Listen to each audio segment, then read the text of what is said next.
Today we'll recap a 2009 American supernatural horror film named The Unborn, written and directed by David S. Goyer.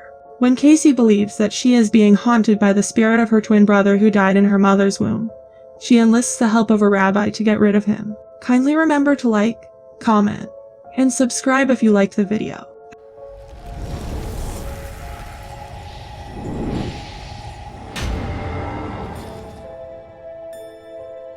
At the beginning of the movie, we see a girl named Casey jogging. After some time she gets tired and stops to take a rest when she sees a hand glove lying on the road. She picks it up and only then does she notices that a boy is standing behind her, who was looking a bit strange. The boy then transforms into a dog wearing a strange mask and then enters the forest. She follows the dog and after going some distance sees a mask lying there. She picks up that mask and digs there, where she sees a baby fetus who suddenly opens its eyes, which scares her. Next, we see Casey at her neighbor's place, where she has come for babysitting her neighbor's children. Here she is discussing her dreams with her friend Romy, and then hears some sounds from the children's room above. All of a sudden she hears Maddie's voice on the walkie-talkie saying, "Look into the mirror. Some people are doorways." Now Casey finds this a bit strange, so she goes to their room to check on the kids, where she sees Maddie showing her infant sister her reflection in the mirror. As Casey goes to him, Maddie attacks her, smashing the mirror on her head, and tells her that Jumby wants to be born now. Later, when Casey is going to her house, on the way she finds the same glove that she had seen in her dream. The next morning she is preparing breakfast for herself when a live insect comes out from one of the eggs, which frightens her a lot, and when she goes to throw it in the sink, she sees Maddie standing outside staring at her. Next, we see her with two of her friends and her boyfriend Mark, where she tells them about Maddie. Here Romy tells that there is a superstition. If newborns see their own reflection in the mirror, they die soon, but Mark takes this as a joke. Then we see Casey taking a bath where she is thinking about that mask and the child. Later when she comes out, Romy notices something strange in her eye and asks her to check.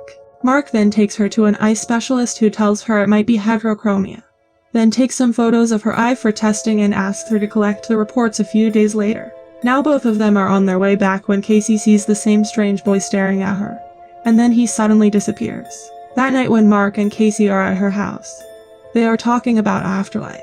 She tells that the last time she saw her mother, she was just sitting and staring out the window as if she had already gone. And here we see that the color of her mother's eyes had also changed, and then she died that night.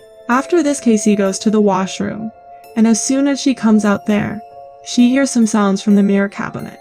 When she opens the cabinet, there is the same strange child inside it. Seeing that, she gets very scared. Hearing her scream, Mark comes there and sees that there is no one inside the cabinet. Now the next morning Casey goes for a jog, where she learns that Maddie's infant sister has died. Next, the doctor tells Casey that her lab results look fine, but he asks her if she is a twin by any chance, to which she says no. After this Casey goes to her dad, where she asks him if she is a twin. Now here she learns that she is a twin. She would have had a brother, but he died before he was born. He tells that one of the umbilical cords got twisted around his throat. Casey asks her if he had a name, on which he tells that his nickname was Jumby. Later Casey finds a photo and a paper cutting in her house, in which she gets the name of Sophie Kozma.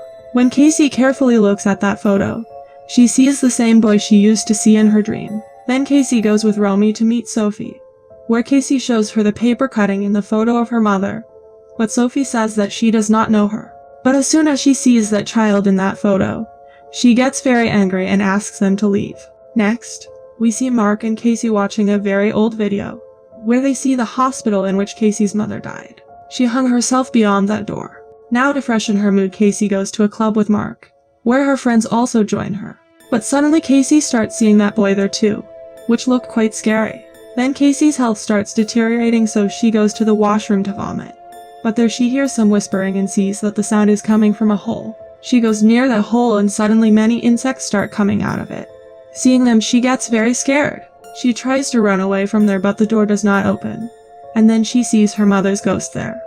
But then Mark and Romy come there and the bathroom was completely normal. Now in the night when Casey is sleeping, suddenly her eyes open and she sees herself on her bed. Just then the boy starts tearing her stomach with his hands. Seeing that, she gets very scared and suddenly wakes up. Here she gets a call from Sophie, who asks her to meet her at the same time. She also tells that her mother had come to meet her before she died. Now here we learn that Sophie is actually her granny. She tells her that the boy in the photo is her twin brother Bardo, who died in 1944 during Nazi experiments conducted by Dr. Joseph Mengele. Then after 2 days he was alive again. But this time it was not Bardo but a dybbuk, a wandering spirit that entered his body using it as a portal to enter this world. Now 𝐂𝐄𝐒 asks what happened to Bardo then, to which Sophie tells her that she killed him, and since then he is trying revenge on her family.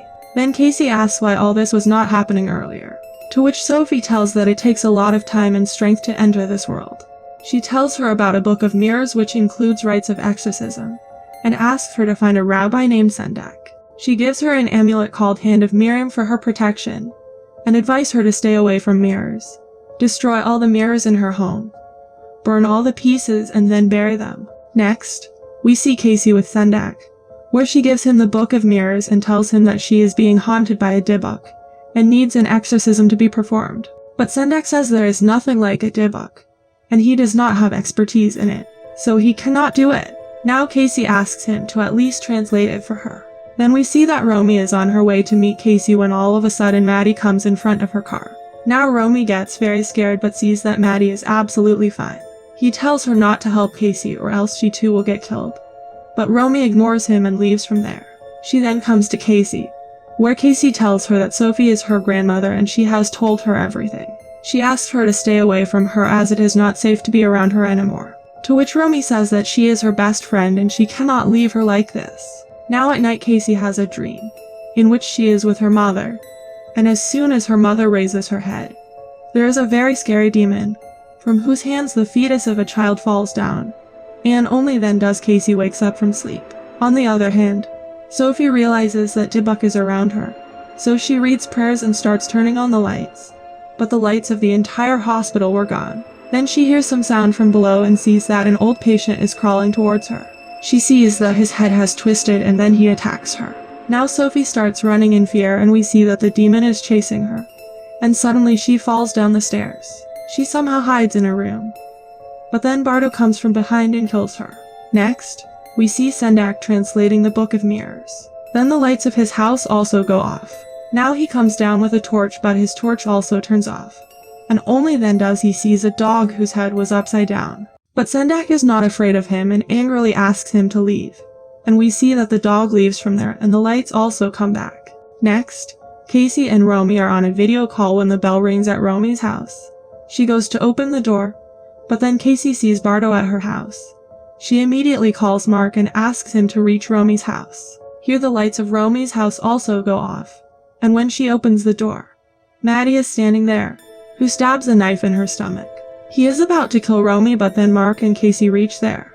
Mark is about to punch Maddie but only then does 𝐂𝐄𝐒 stops him, and they see that dybbuk has possessed Romy. Seeing this, they take Maddie with them and runs away from there, and Romy dies after suffering badly. Next, we see that 𝐁𝐂𝐒 meets her and tells her that he is ready for exorcism.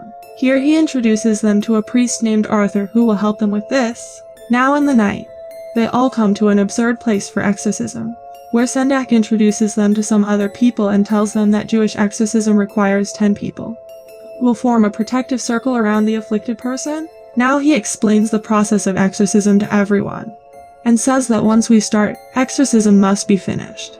Now finally 𝐁𝐂𝐒 starts the process of exorcism and starts reading rites in Hebrew, after which other people start repeating it in English.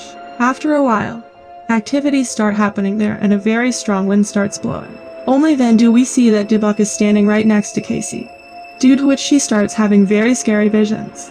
He then starts attacking the people present there, in which many people get injured and some people die.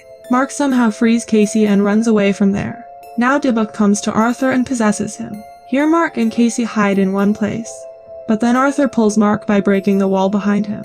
Now he starts attacking Mark and 𝐂𝐄𝐒, but Mark knocks him down by hitting a rod on his head. Then 𝐂𝐄𝐒 tells Mark that they have to go, but we see that dybbuk has possessed Mark.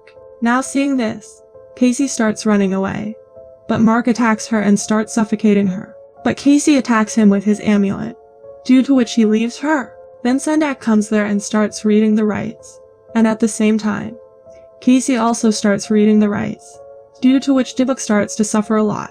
The rites draw the dybbuk out of this world, but Mark falls far away and dies during the separation. At the end of the movie, Casey comes to know that she is pregnant and she is carrying twins, and the movie ends here. Thanks for watching.